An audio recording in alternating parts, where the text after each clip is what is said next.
마케팅 관리와 고객의 이해에 대해서 공부해 보도록 하겠습니다. 강의 목차는 마케팅이란 무엇이냐, 또 마케팅 관리 체계, 마케팅 개념의 진화, 마케팅 관리의 과제, 소비자 행동 분석 등으로 이어지겠습니다. 이 그림은 이제 여러분들 보셨을 텐데, 경영학과 마케팅의 관점에서 경영의 발달 과정을 정리해 보면 이렇습니다. 1930년대는 생산관리의 시대였죠. 그때는 이제 수요가 공급을 초과하던 시절이라 물건을 만들면 팔리기 때문에 물건을 많이 만드는 것이 중요한 시대였죠. 50년대 2차 대전 후에 이제 공급이 수요를 초과하게 되어자 재고가 생기기 시작했습니다. 그래서 이제 물건을 만드는 것보다 물건을 어떻게 파느냐가 더 중요한 시대가 됐는데, 이때를 우리가 마케팅 관리 시대라고 한다고 그랬죠. 그래서 이제 아래에 나와 있는 이 전문 용어들 보면 이제 스워트 분석이라든가 STP라든가 3C 분석이라든가 마케팅 믹스라든가 4C 분석 4P, 또 마이클 포터의 5 forces, 여기 이제 PEST는 political, economical, social, technologic analysis를 얘기하는데, 이런 이제 마케팅 관련 전문 용어들이 등장하기 시작을 했습니다. 그거 하나하나 알아보도록 하겠습니다. 자, 우선 마케팅의 정의에 대해서 정리한 것들을 보면, 마케팅은 이윤을 목적으로 고객에게 만족을 전달해 주는 기업의 경영 철학이나 기업 활동을 마케팅이라고 한다는 거죠. 뭐 결국 우리가 서비스나 물건을 고객에게 전달해서 그 대가로 수익을 얻어야 되는 것이죠. 그래야 이윤이 만들어지니까. 자, 마케팅이라는 용어는 기업이 행하는 구체적인 활동을 가리키는 의미로서 마케팅 관리, 그 다음에 기업을 경영하는 최고 경영자의 경영 철학으로서 마케팅 컨셉, 이런 의미를 모두 내포하고 있습니다. 그리고 이제 공급자가 많아짐으로 해서 고객에 대한 이해가 이제는 현대 기업 경영의 또는 경영학의 출발점이고 또 마케팅의 근본이 되었다는 거죠. 결국 고객에 대해서 이해를 하고 어느 고객에게 나의 서비스나 우리 기업의 서비스나 상품을 제공해서 수익을 창출하느냐가 경영의 출발이라는 거죠. 마케팅은 이제 미국의 American Marketing Association에서 마케팅에 대해서 정의한 내용이 있습니다. 자, 마케팅은 개별 소비자와 조직 소비자의 목적을 만족시키기 위한 교환을 창조하기 위해 아이디어와 제품 및 서비스의 개념, 가격, 촉진, 그리고 유통 등을 계획하고 집행하는 일련의 과정을 마케팅이라고 미국 마케팅 협회에서 정리하고 있습니다. 여기서 개별 소비자는 C가 되고, 또 조직 소비자는 뭐 정부 같은 경우도 조직 소비자가 되겠죠.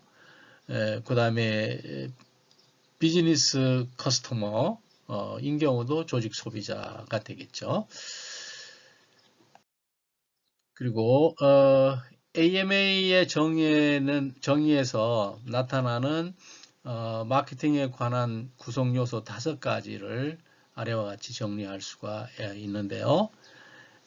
마케팅은 욕구나 니즈를 만족시킨다. 그러니까 기업의 마케팅은 수요자의, 소비자의 욕구나 니즈를 시켜야 되는 거죠. 그리고 마케팅은 가치의 교환 활동이다. 가치의 교환 활동이다. 마케팅의 대상은 지엽적이지 않고 포괄적이다. 그리고 마케팅은 수단이고 마케팅은 과정이다. 이렇게 5가지 요소를 AMA의 마케팅이라는 정의 아래서 우리가 볼 수 있다는 거죠. 뭐 지금 우리 공부하는 내용들이 결국 이제 마케팅에 관한서는 이런 내용이 되겠습니다. 이 마케팅 관리 개념이 이제 생산 컨셉에서 제품 컨셉으로 진화했는데요. 마케팅 관리 개념의 진화 과정을 정리해 보면 기업의 마케팅 활동의 방향을 궁극적으로 결정짓는 기업 경영 철학으로서의 마케팅 컨셉의 중심이 시대 상황에 따라서 이제 생산에서 제품으로, 또 제품에서 판매로, 판매에서 마케팅으로, 마케팅에서 사회적 마케팅 컨셉으로 진화 발전되어 왔다고 코틀러가 얘기를 했습니다. 자, 마케팅 컨셉의 중심이 시대 상황에 따라서 처음에는 생산 컨셉, 그 다음에 제품 컨셉, 판매 컨셉, 마케팅 컨셉에서 사회적 마케팅 컨셉으로 계속 진화되었다는 거죠. 생산 컨셉이라는 것은 소비자들이 각 제품을 구매할 여력이 있고 해당 제품이 생산되기만 하면 항상 호의적인 태도를 가지고 있고 또 구매할 것이라는 전제를 가진 경영 철학입니다. 이게 이제 말하자면 2차 대전 이전에 수요가 공급을 초과하던 시절에 유효했던 컨셉이라고 볼 수가 있는 거죠. 제품 컨셉이라는 것은 소비자들은 보다 나은 제품의 질, 또 보다 나은 제품의 성능, 그리고 보다 나은 제품의 역량을 통해서 제품 혁신과 같은 것을 제공하는 그런 제품을 가장 선호할 것이라는 경영 철학이 제품 컨셉입니다. 그 외에 이제 뒤에 것들은 나중에 계속 알아보도록 하고, 이제 우리가 여기서 이 컨셉만 계속 알아보다 보면 좀 이 숲은 놓치고 나무를 들여다보는 그런 것 같아서 제가 좀 이 내용을 전수하는 방법을 교과서보다는 조금 달리해서 먼저 마케팅 관리의 기본 체계를 이렇게 보고 그 다음에 그 상세한 내용들을 또 전개하는 방법을 택하도록 하겠습니다. 자, 이제 이 지금 표가 마케팅 관리의 기본 체계입니다. 그래서 여러분들은 이제 경영학 원론을 공부하는 사람이지 마케팅을 전문으로 하는 사람은 아니지만 이 지금 마케팅 관리의 기본 체계만 머릿속에 딱 가지고 있으면 이게 지금 도대체 어떤 사실을 대하고 어떤 설명을 듣거나 뭘 봤을 때 이게 어디에 해당되는 거라 하고 갔다가 맞출 수가 있다는 거죠. 그러면 훨씬 이 마케팅 관리에 대한 이해를 높일 수 있습니다. 자, 이제 메인 아래에 이제 마케팅 관리의 기본이 되는 것은 환경 분석을 통한 상황 분석입니다. 자, 우리가 앞에서 이제 경영 환경 분석이라는 것에 대해서 알아봤잖아요. 이처럼 환경 분석을 통한 상황 분석이 이제 가장 그 기업 마케팅 관리의 베이스가 되고, 그 베이스 위에 소비자의 행동을 이해하고자 하는 그런 연구가 이제 이루어집니다. 그리고 이 2가지 분석을 기초로 우리 기업이 시장을 공략할 시장 전략을 세분 시장 마케팅 전략을 세우는데 그것은 시장 세분화와 또 우리 기업이 대상으로 할 목표 시장을 선정하는 것과 그리고 마지막으로 우리 기업이 어디에다가 포지셔닝을 할 거냐는 이 세 가지입니다. 이것을 이제 우리가 STP라고 합니다. 마케팅에서는 이제 반드시 나오는 얘기죠. 자, 그리고 이 STP에서 이제 포지셔닝을 정했으면 그 다음에 이제 이 마케팅 관리를 실행하는데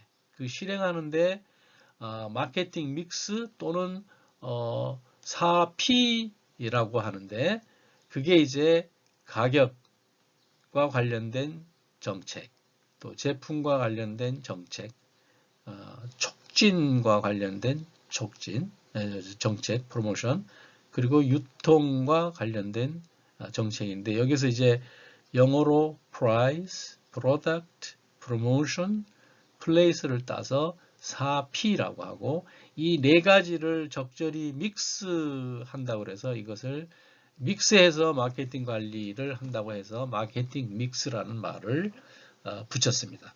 자, 이 지금 그림, 자, 눈을 감고라도 여러분들이 환경 분석을 통한 상황 분석, 소비자 행동을 이해, 그 다음에 STP, 그 다음에 4P 이 구조를 머릿속에 이제 집어넣고 내용으로 들어가 보겠습니다. 자, 우선 이 지금 우리 마케팅 관리 기본 체계 중에서 환경 분석에 대해서 보도록 하죠. 자, 이제 여기에 우리 기업이 있습니다. 우리 기업이 있고, 우리 기업은 이제 우리 기업 내부 환경이 여기에 해당이 되죠. 그 다음에 가장 바깥쪽에는 거시적 환경, 또 거시적 환경이 있습니다. 그 거시적 환경에는 인구 통계, 경제 환경, 법률 환경, 테크놀로지, 기술 환경 이런 것들이 이제 있죠. 그래서 거시 환경에는 인구 통계적 환경, 그러니까 데모그래픽이죠. 지금 우리나라의 인구 통계가 어떤 모양을 가지고 있죠?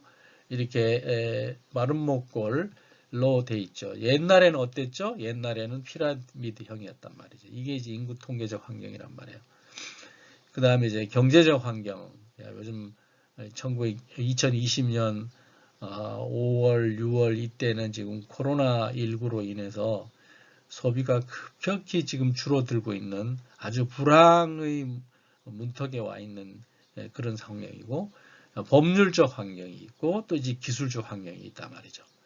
자, 그 다음에 여기 지금 과업 관련 환경이라는 것이 이제 이 네 가지 환경의 베이스로 있는데 이것을 미시적 환경이라고 합니다. 그래서 산업 구조 분석과 또 우리와 경쟁하고 있는 경쟁 기업에 대한 분석이 여기에 해당이 됩니다. 여기 지금 경쟁이라든가 산업 구조라든가 그런 것이 있는데 여기 이제 산업 구조 분석에서 포토 교수는 경쟁자 진입 가능성, 또 공급업체의 협상력, 구매자의 협상력, 대체품 출현 가능성 이런 분석이 있었죠.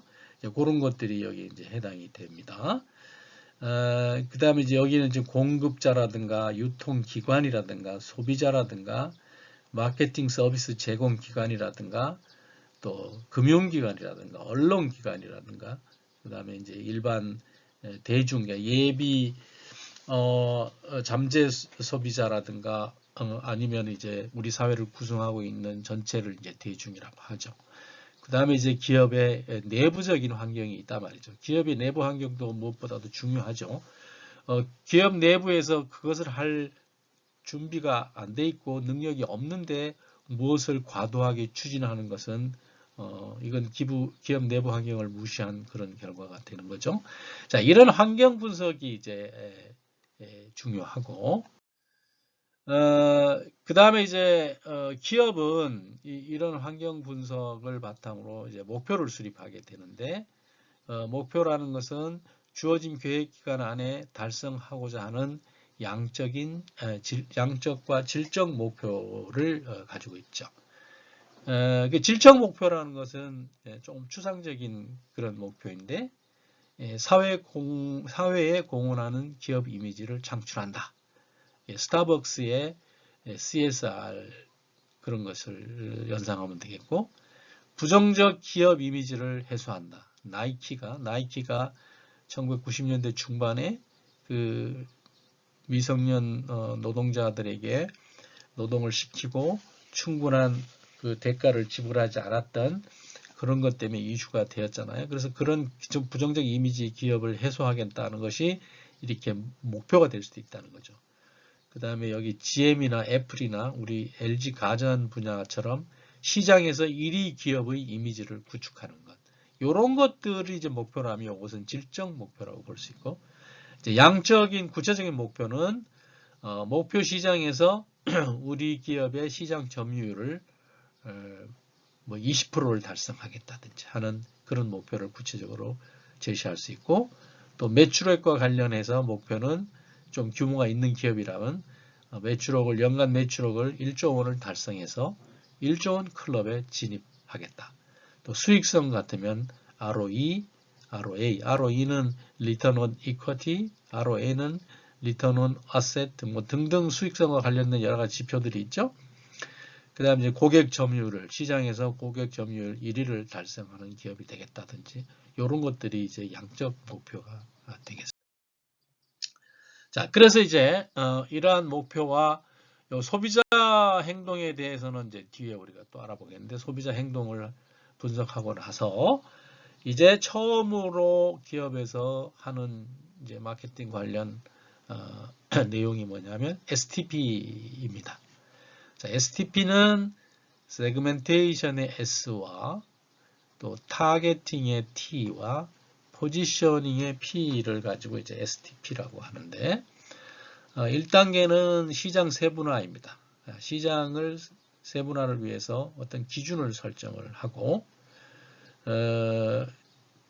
시장 세분화의 그 프로파일을 개발하는 겁니다. 그래서 여기 보면 시장을 일정한 기준, 이제 소비자의 연소득이라든가 소비자의 취향이라든가 이런 기준에 따라서 몇 개의 다른 제품 또는 마케팅 믹스를 요구하는 동질적인 소비자 집단으로 나누는 일련의 과정을 시장 세분화라고 합니다.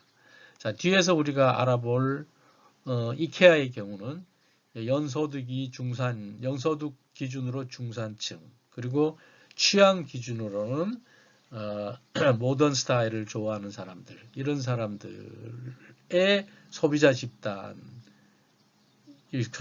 그런 식으로 이제 구분이 되는 거죠. 자, 그 다음에는 타겟팅인데, 이제 우리가 목표로 하는 시장을 선정하는 거죠.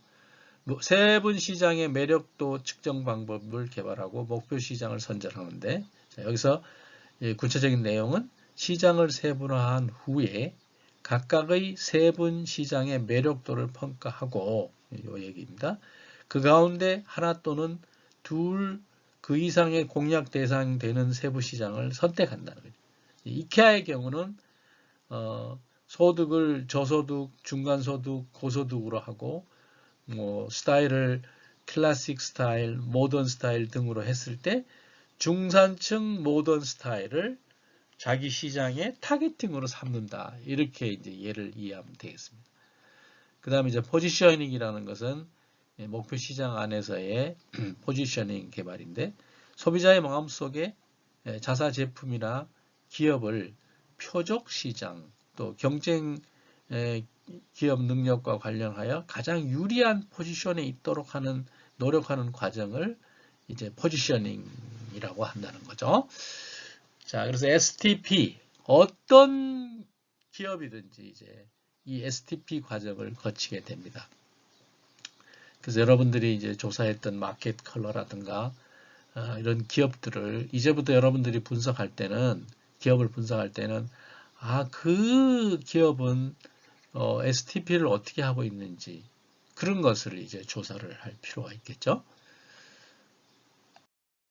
그 다음에 이제 4P 마케팅 믹스입니다. 마케팅 믹스는 이제 프로덕트, 그 다음에 가격, 그 다음에 프로모션, 플레이스 이 세 가지를 적절히 이제 믹스하는 것인데요.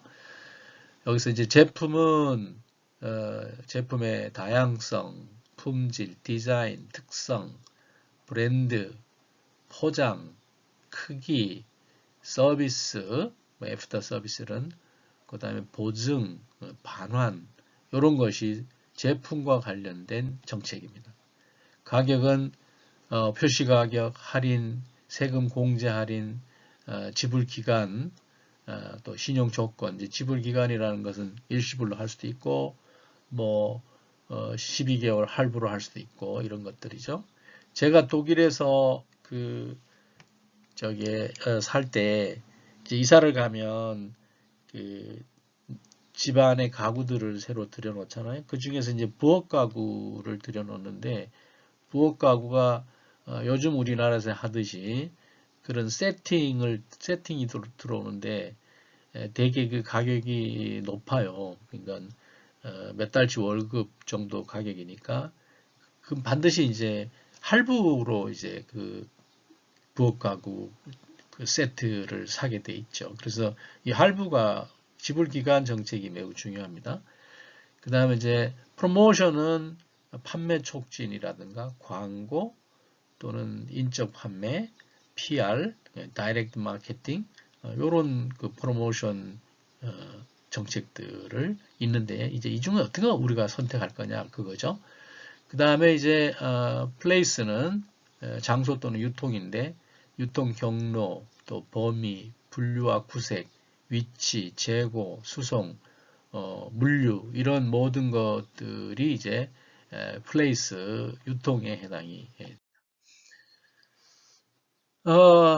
그래서 이제 그 앞에 뭐 프로덕이라든가 가격이라든가 프로모션이라든가 플레이스라든가 요것들에 대한 상세한 설명인데 제가 한번 쭉 나열을 해보겠습니다. 자, 우선 프로덕은 기업이 생산할 제품이나 서비스의 품목을 마케팅 조사에서 얻은, 그러니까 우리가 그림의 맨 바닥에 거기에서 얻은 정보와 자료를 바탕으로 결정하고요.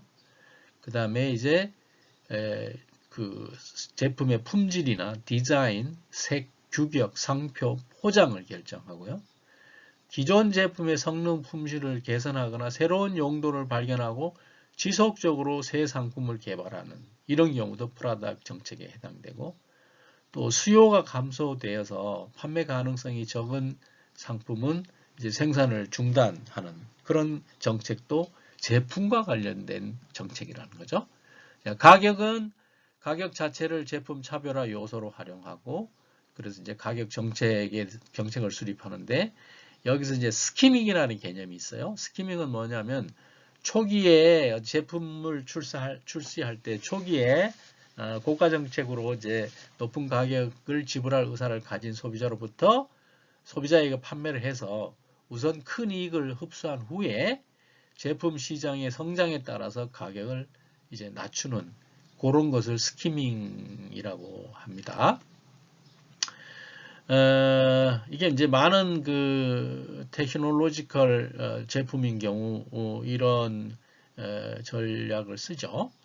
그 다음에 이제 침투 가격이라는 것은 시장 선점이나 점유율 확보를 1차적인 목표로 하기 위해서 저가 정책으로 우선 많은 소비자를 확보하는 것을 확보하는 가격을 침투 가격이라고 하죠. 시장 상황에 따라서 가격을 인상하거나 인하하거나 할인하거나 하는 적절한 가격 관리 기능을 수행하는 모든 것들은 이제 가격과 관련된 의사결정이 되겠습니다. 자, 프로모션은 목표 고객에게 우리 회사 제품의 장점을 잘 전달하고 구매를 유도하기 위한 모든 활동을 얘기하는데, 이제 광고, 판촉, 그 다음에 인적 판매, 뭐 홍보, 구전 마케팅 이런 것들이 해당이 되고, 이제 촉진은 이제 마케팅 커뮤니케이션, 우리가 이제 뒤에 4C에서 마케팅 커뮤니케이션 알아볼 텐데 그런 것도 해당이 되고, 소비자에게 제품에 대한 다양한 정보를 제공해서 호의적인 태도와 제품에 대한 호의적인 태도와 또 구매를 유도하는 이제 요즘 뭐 하도 제품이 많으니까 뭐가 있는지를 몰라서 구매하지 못하는 경우가 많잖아요.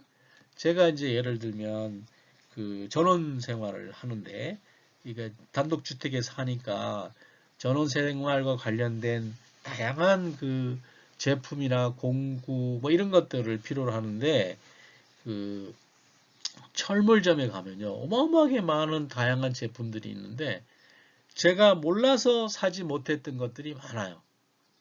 저걸 저런 용도로 쓰는구나. 그걸 내가 알았으면. 그래서 이게 철물점 같은 데 가서 이렇게 시간 나면 구경하는 게 아주 흥미로운 저의 일 중에 하나입니다. 그래서 제품에 대해서 잘 몰라서 못 사는 사람 의외로 많다는 거죠. 그 다음에 이제 유통은 목표 고객에게 자사의 제품을 이용 가능하게 하는 일련의 활동을 얘기하는데요. 특정 제품이나 서비스가 최종 구매자에게 쉽게 구입될 수 있도록 만들어주는 과정에 참여하는 모든 조직체나 개인을 유통 경로라고 하는데 이 유통 공로에 대한 의사결정을 얘기하는 거죠. 유통 경로의 유형을 대표적인 걸 보면 소비자용품의 유통 경로, 그 다음에 산업용품의 유통 경로, 이게 다 다르죠. 그래서 이제 이런 그 네 가지 수단을 적절하게 믹스하는 것이 이제 4P 마케팅 믹스라는 것이죠. 자, 이제 이케아의 사례를 가지고 우리가 그 STP나 이런 것들을 한번 구체적으로 볼까요? 자, 이케아가 이제 시장 세분화한 걸 보면 이케아는 우선 연소득과 생활 양식 이 두 가지 기준을 정했어요. 그래서 부유층 5천만 원 연간 수입 이상의 부유층, 3천에서 5천 이하까지의 중산층, 그 다음에 3천만 원 이하의 서민층으로 이렇게 구분을 하고, 그 다음에 이제 생활 양식, 그 소비자들의 생활 양식도 클래식 스타일, 이분들은 이제 화려하고 고풍스러운 걸 좋아하는 클래식 스타일과 모던 스타일, 진취적이고 감각적이고 현대적인 모던 스타일, 그 다음에 북유럽 스타일, 자연 친화적이고 단순. 제가 앞에서 이제 모던이라고 했는데 그게 아니고 북유럽 스타일이 되겠죠. 그렇게 해서 이제 이케아는 중산층과 서민층 그리고 북유럽 스타일 요것이 자신들의 타켓으로 목표 시장을 선택했다는 거죠. 자, 그래서 이제 Y측은 소득 그리고 소득과 관련된 이제 제품의 가격, 그다음에 X축은 클래식이냐 모던이냐 이런 것을 정했을 때 이케아는 여기에 해당이 된다는 거죠. 요거는 이제 뭐냐? 소비자의 마음속에 자사 제품이나 기업의 표적 시장 경쟁, 기업 능력과 관련된 가장 유리한 포지션이 있도록 하는 과정인데 이케아는 어디다 포지셔닝을 하냐 하면 여기다가 포지셔닝을 한다는 거죠. 한샘 같은 경우는 조금 하이 프라이스, 리바트도 하이 프라이스인 반면에 이케아는 그거보다는 더 낮은 가격대의 클래식 모던의 중간 지점에 포지셔닝을 하고 있다는 것을 이케아의 전략에서 볼 수가 있습니다.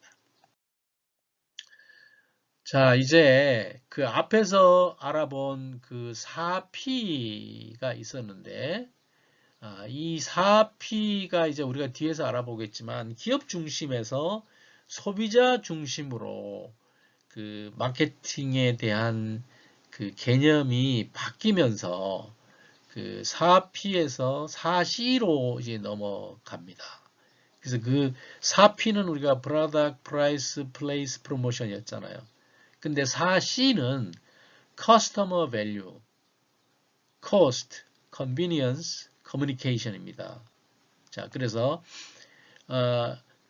Customer Value는 고객의 가치입니다. 어떤 가치가 있는 고객의 관점에서 어떤 가치를 가지냐.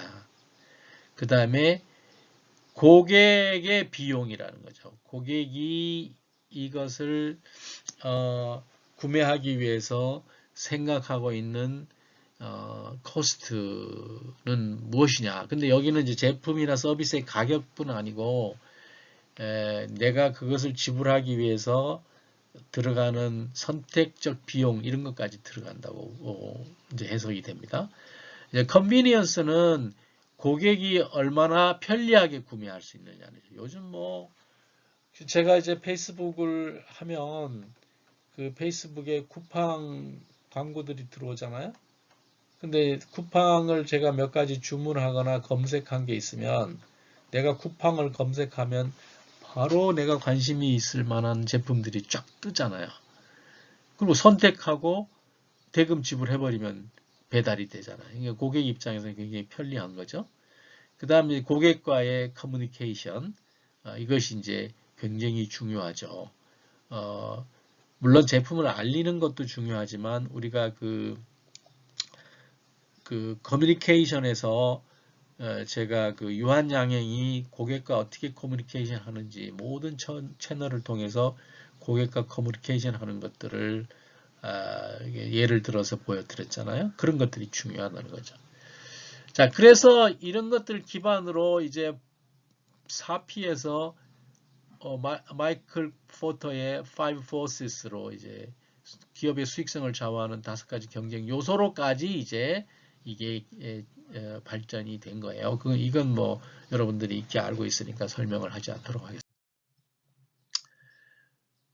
이렇게 해서 이제 마케팅의 기본 체계, 이제 여러분들 머릿속에 그 환경 분석과 소비자 분석, 그 다음에 STP, 4P, 이거의 마케팅의 기본 체계가 머릿속에 들어갔다고 이제 생각하고, 이제 마케팅 개념이 어떻게 진화되어 왔는지에 대해서 정리해 보도록 하겠습니다.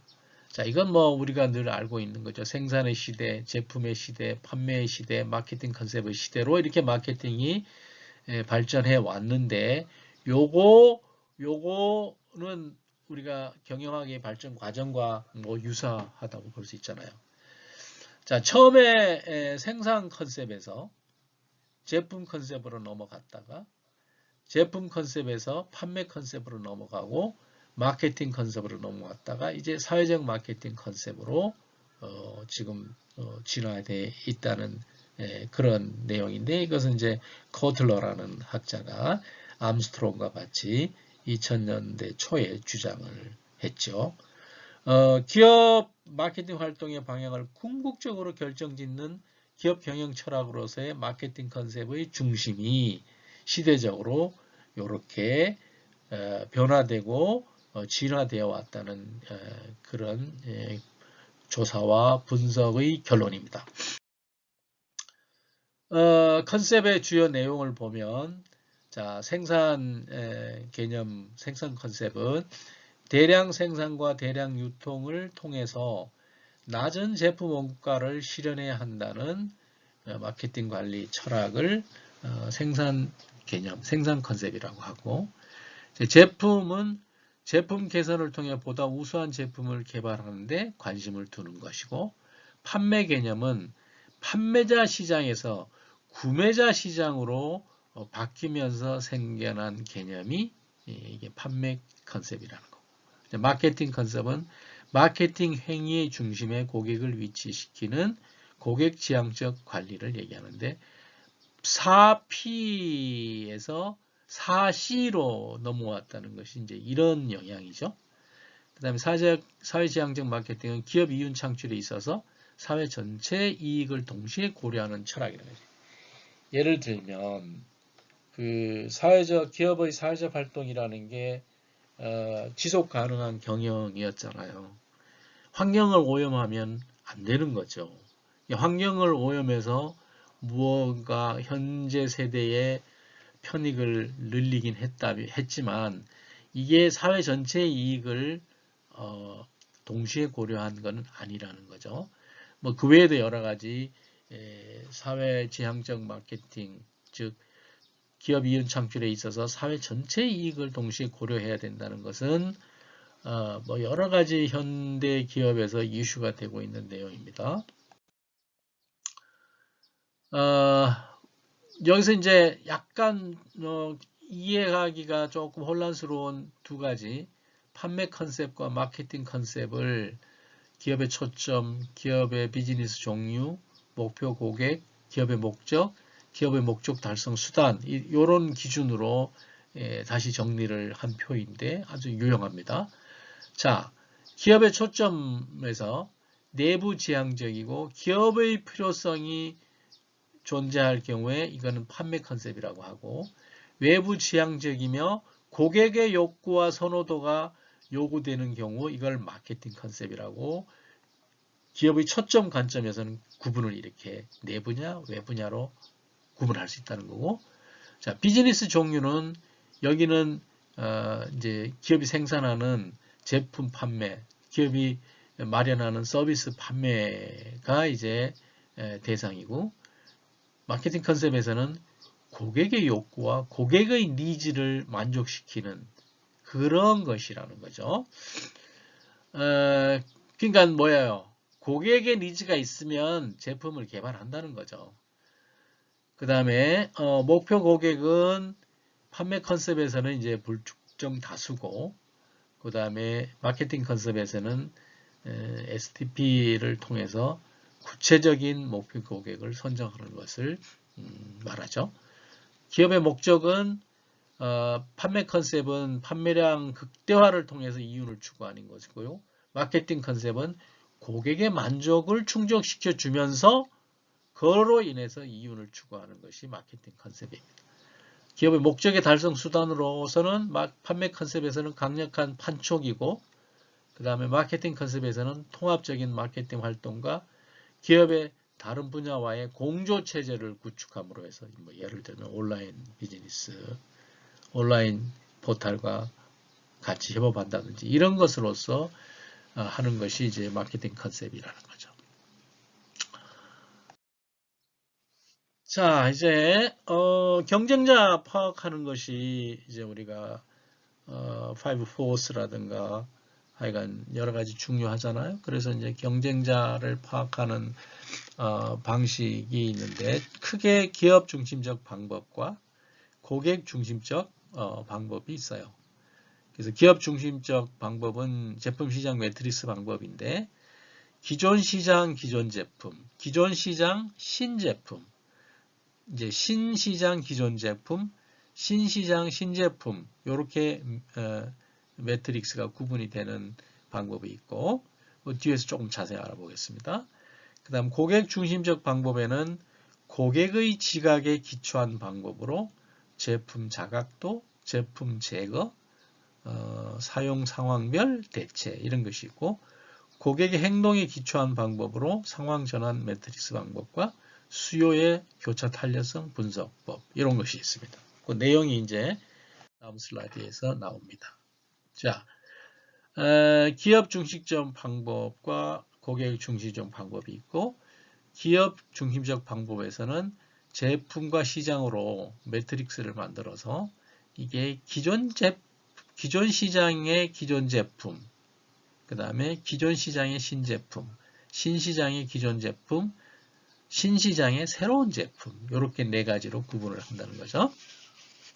자, 그래서 기존 시장의 기존 제품을 보면 LG에서 페리오 치약과 태평양의 2080 치약 이게 이제 기존 시장에서 기존 제품.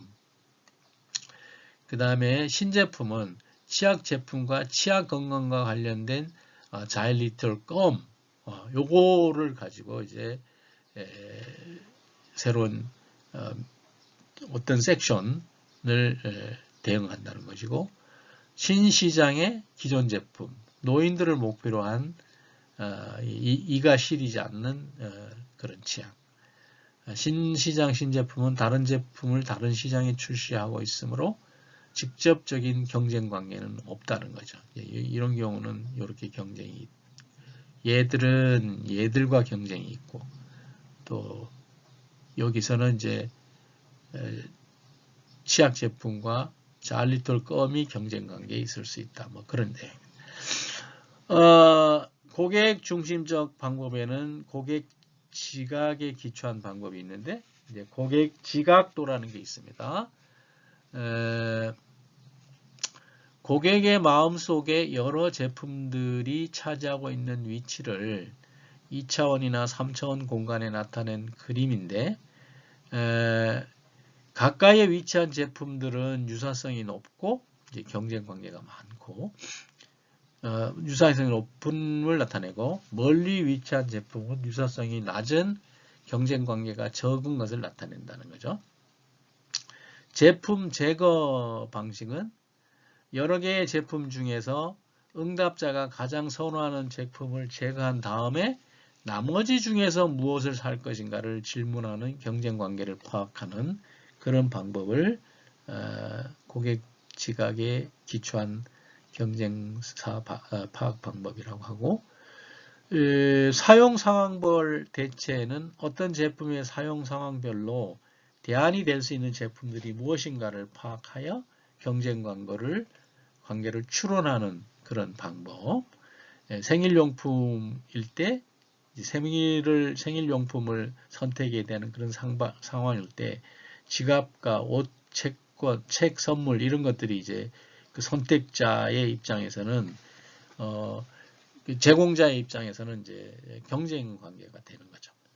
고객의 행동에 기초한 방법으로는 상황 전환 매트릭스 방법이 있는데 구매자들이 한 상표에서 다른 상표로 전환하는 비율을 계산해 놓는 표를 통해서 유사 제품의 대체 관계를 분석해서 경쟁 관계를 파악하는 그런 방법이 있고요. 수요의 교차 탄력성 분석은 수요의 탄력성, 경제학에서 나오는 용어지만 한 제품의 가격이 1% 변했을 때 다른 제품의 경쟁 관계에 있는 다른 제품의 판매량이 변화한 비율을 분석해서 경쟁 관계를 파악하는 방법이 수요 교차 탄력성 분석법입니다. 내용이 좀 자세하긴 하지만 뭐 여러분들 한번 좀 들어두시면 괜찮을 것 같습니다. 자, 그 다음에 이제 마케팅의 새로운 트렌드로 이제 온라인 마케팅에 대해서 정리해 보겠는데, 오프라인 기업의 인터넷 마케팅 활용이 증대되고 있어요. 자, 인터넷 마케팅이라는 것은 온라인상에서 웹사이트를 이용해서 제품을 판매하는 비즈니스 방식을 말하는데, 온라인 마케팅이라고 하기도 하고 사이버 마케팅 이렇게 비슷한 내용을 씁니다. 그래서 소비자를 대상으로 하는 B2C, 비즈니스 투 커스터머 사이트하고 그 다음에 기업을 대상으로 하는 B2B 마켓플레이스 두 가지가 있습니다. 그리고 이제 SNS 마케팅인데 SNS는 뭐 소셜 네트워크 서비스인데 이게 인터넷과 SNS를 이용해서 기존의 제품을 판매하고 기존의 서비스를 제공하는 그런 활동이고, 커뮤니케이션이나 유통 채널과 같이 마케팅 수단으로 이거를 이제 활용하는 방법이 있고, 아예 새로운 인터넷 SNS 기반 그 기업이 나타나고 있죠. 인터넷과 SNS의 마케팅의 이점은 시간, 공간, 정보에 대한 제한이 거의 없다는 거죠. 그리고 인터액티브 커뮤니케이션, 그러니까 소비자와 기업 간의 판매자 간의 상호 작용을 실시간으로 할 수 있다는 것이고, 개인화 서비스를 가능하게 하고, 그 다음에 이제 1:N이기 때문에 채널 비용이 적고 또 무한 복제가 가능하다라는 이런 것들이 이제 인터넷과 SNS 마케팅의 이점이 되겠습니다. 지금 그 코로나19 사태로 인해서 이것이 더욱 중요해졌죠. 그래서 미국의 경우 아마존의 기업 가치가 어마어마하게 상승했다고 합니다. 자, 여기 지금 제조업체의 온라인 진출 유형에 대한 것을 이제 타입 1, 2, 3, 4로 이렇게 나눠놨는데요. 타입 1은 이거 아니면 저거. 그래서 온라인, 오프라인 중 하나를 완전히 포기하는 거죠. 그래서 온라인과 오프라인 간의 갈등을 원천적으로 피하는 방식인데, 뭐 여기 지금 저는 잘 모르는 그런 업체들의 사례가 있습니다. 그 다음에 타입 2는 그 온라인 안 할 수도 없으니까 이제 형식적으로 발만 걸쳐 놓은 그런 것을 온라인 판매를 아주 소극적으로 하는 그런 사례이죠. 그 화장품 브랜드인 클리니크라는 데가 웹사이트에서 자사제품을 정가로만 판매하고 오프라인 유통망을 보완하는 의미로서만 온라인을 사용하는 그런 사례인데, 이건 아마 시시각각으로 변하기 때문에 이 교과서를 썼던 때와 지금하고도 상황이 달라질 수는 있어요. 그다음 타입 3는 이제 완전히 옷을 갈아입는, 제조업자의 웹사이트에서 판매하는 브랜드를 오프라인에서 판매하는 브랜드와 다르게 하는 거죠. LG, IBM에서 인터넷 쇼핑몰 전용 브랜드로 네티버를 시판하고 있다고 하는 그런 사례고, 그 다음에 이제 네 번째 타입은 누이 좋고 매부 좋은 타입인데, 이건 온라인 장점과 오프라인의 장점을 고루 살리기 위해서 고안된 방식인데, 소니가 웹사이트에서는 제품 정보를 제공하고 구매를 희망하는 고객에는 가장 가까운 대리점을 안내해 줌으로써 실제 판매는 대리점에서 맡도록 하였고, 또 가구 메이커인 이건 나 잘 모르겠는데 이선 엘렌이라는 데서는 대리점이 제품을 배달해 주거나 판매한 후에 애프터 서비스를 수행해 주면 웹사이트에 올린 매출액의 25%를 대리점에게 떼어주는 그런 정책을 쓰는 이런 타입, 이렇게 이제 타입으로 구성하고 있다는 거죠. 온라인에 관련돼서는 워낙 그 환경이 빨리 변하기 때문에 이런 것들은 여러분들이 관심 있게 이렇게 현재의 그 상황을 검색해 보는 것이 중요할 것 같습니다. 자, 이제 세 번째 장으로 넘어가서 이제 마케팅 관리가 뭐 지금과 같은 방법으로 잘 이루어져 있다고 보기에는 그 시장이 너무 시시각각으로 빨리 변했죠. 그래서 마케팅 관리의 과제를 정리해 보면, 자, 마케팅 관리는 기업이 경영 목표를 달성하는 데 기여할 수 있는 방법으로 수요의 수준, 시기, 성격을 규제하는 과업을 수행하는 것인데, 그래서 마케팅 관리는 수요 관리라고도 한다는 거죠. 그래서 목표에 따라서 마케팅은 이제 다양한 게 구분되고 또 다양한 아이디어들이 나와 있는데, 그런 것을 정리해 보도록 하겠습니다.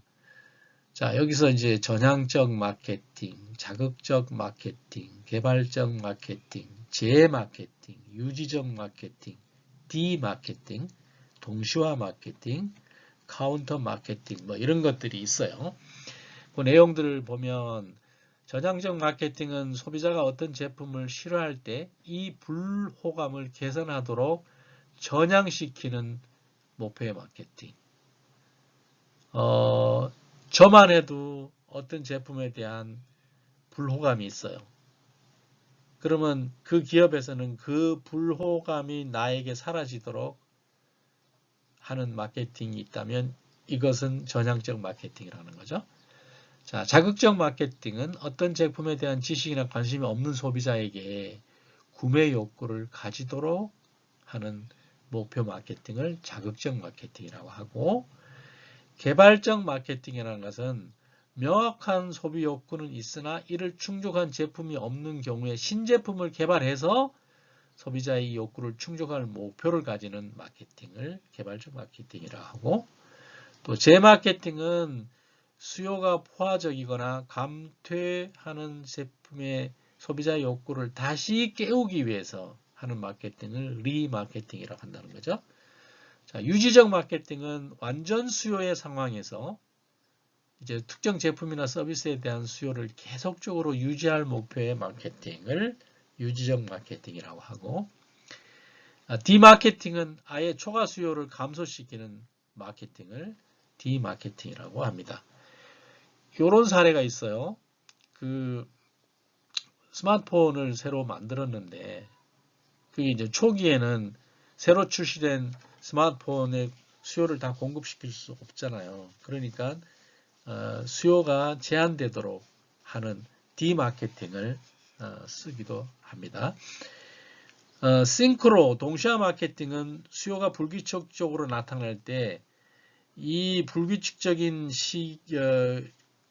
그 수요 시기를 공급 시기와 일치되도록 전개하는 것을 수요와 공급의 동시화 마케팅이라고 하고, 카운터 마케팅은 불건전한 제품이나 서비스에 대한 수요를 소멸시키는 데 필요한 마케팅 과업을 반대 마케팅, 카운터 마케팅이라고 합니다.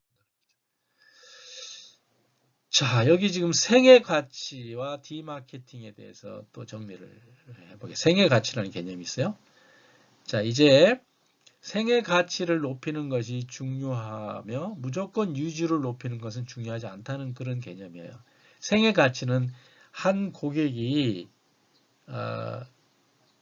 죽을 때까지 생애 전반에 걸쳐서 우리와 거래하는 때 전체의 가치를 얘기하는 거예요. 자, 여기서 이제 디마케팅의 예는, 자, 요즘 여러분들 은행 가면요, 그 오프라인 창구가 그 2층 구석에 있어요. 그러니까 왜냐하면 지금 대면 고객이 은행 와가지고 은행 수익에 엄청난 마이너스 영향을 끼쳐요. 그러니까 1층은 임대료가 비싼데 굳이 1층에 그런 우리에게 도움이 안 되는 고객들이 와서 그 창구에서 시간을 보내는 것을 프로모션 할 필요가 없다는 거죠. 그래서 2층 구석으로 밀어버린다면 이런 게 일종의 디마케팅이라는 거죠.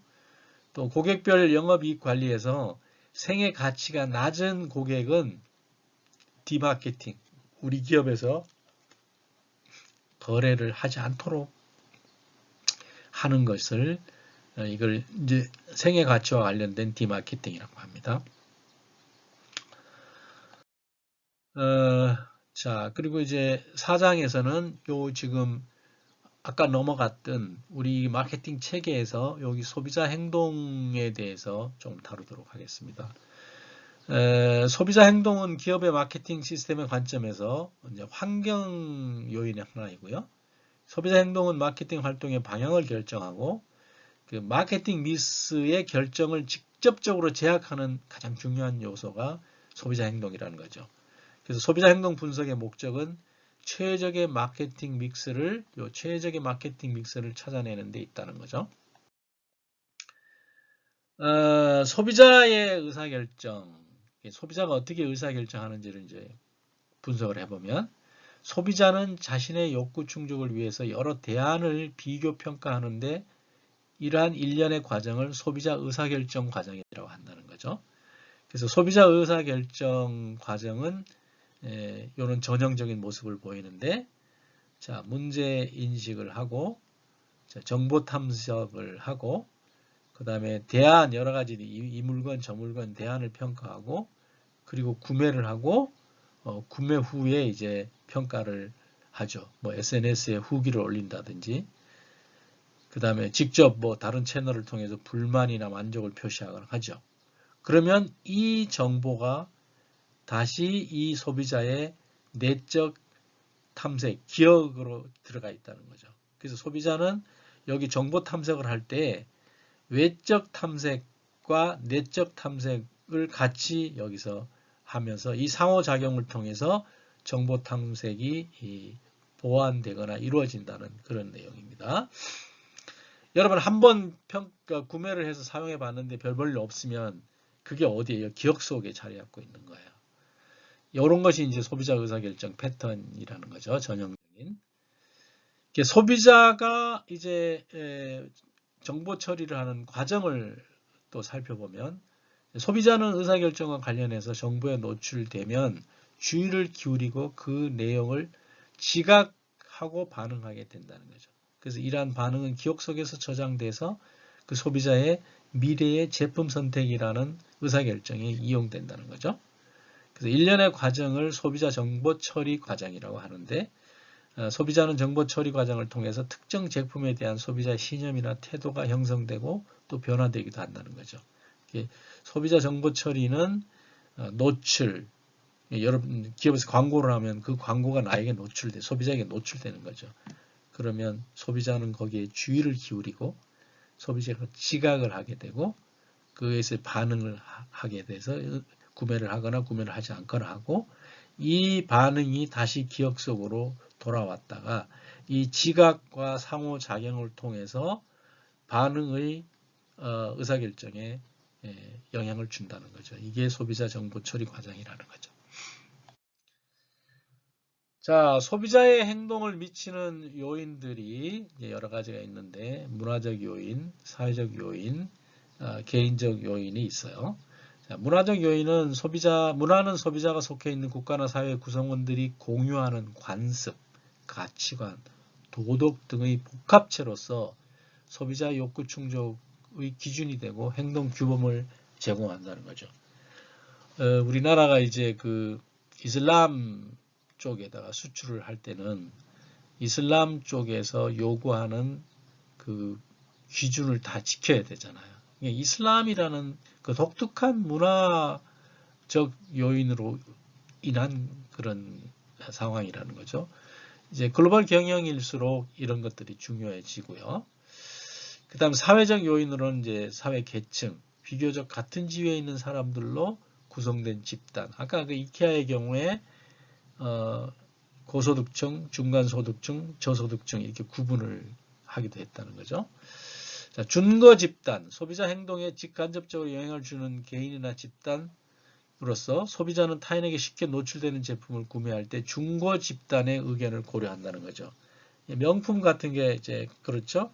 여러분 친구들 다 명품 가지고 다니는데 자기는 그 명품 못 가져 다닐 때 그게 바로 이제 이런 거와 관련된 거죠. 물론 개인의 신념이 뚜렷하고 그런 사람은 중고 집단의 의견을 고려하는 그 정도가 낮은 경우도 있어요.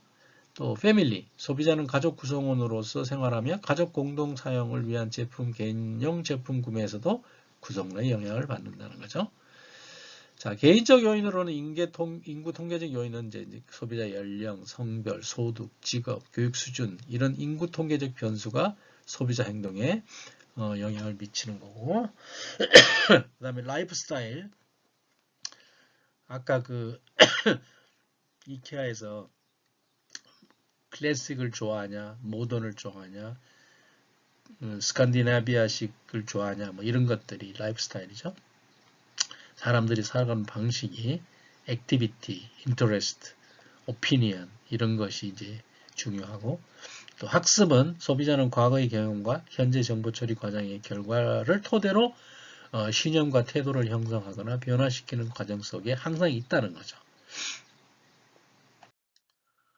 자, 이제 지금 우리는 4차 혁명 시대에 살고 있어요. 4차 혁명의 산업혁명의 핵심은 뭐냐 하면 여기 따지고 보면 고객의 개별화예요. 지금은 여러분들 운동화 살 때 나이키에서 만들어 놓은 운동화를 보고 신어보고 내가 구매하잖아요. 이제 4차 혁명이 무르익으면 어떻게 되냐면 여러분들의 발 사이즈, 여러분들의 색상, 그 다음 신발을 선택하는 모든 정보를 생산자에게 전달하면 그 생산자가 여러분들의 개인을 위한 제품을 만들어 줄 수 있어요. 개별 주문형. 이것이 4차 산업혁명의 본질이에요. 4차 산업혁명의 본질은 인간의 존엄성을 존중하고 보호하는 분권화, 자율성, 네트워킹 이런 것이 존중된다는 것이고 독일이 이제 4차 산업혁명의 발상인데 제가 이제 독일에서 있었잖아요. 독일에서는 이걸 바탕으로 철학적 사유에 기반해서 4차 산업이 일어났다는 거죠. 그래서 기업의 관점에서는 개별 주문형 생산, 개별 주문형 서비스, 개별 주문형 거래 이런 것들을 가능케 죄송합니다. 함으로써 인간의 무한한 자유와 평등, 무한한 이동성을 추구하는 과정에서 이 4차 산업혁명 현상이 나타났다는 거죠. 그래서 여기서 고객의 개별화를 좀 더 살펴보면 개별 고객에게 개인화된 맞춤 상품 서비스를 제공하는 것이고, 뭐 예를 들면 공장의 대량 생산, 포드의 T 모델에서 이제 개별 색상, GM의 15례처럼 색상 자체도 개인이 선택하는 이런 것을 개별화라고 하는데, 이 2000년대 초에는 이게 굉장한 센세이션을 일으켰죠. 지금은 뭐 모두가 그렇게 하고 있지만 이런 것이 이제 고객 개별화입니다. 또 이제 금융기관에서는 퍼스널 뱅커, 고객과 1대1로 상담하고 고객마다 갖고 있는 특별한 요구를 충족시켜 줄 수 있는 금융상품 패키지를 제공하는 이 퍼스널 뱅커.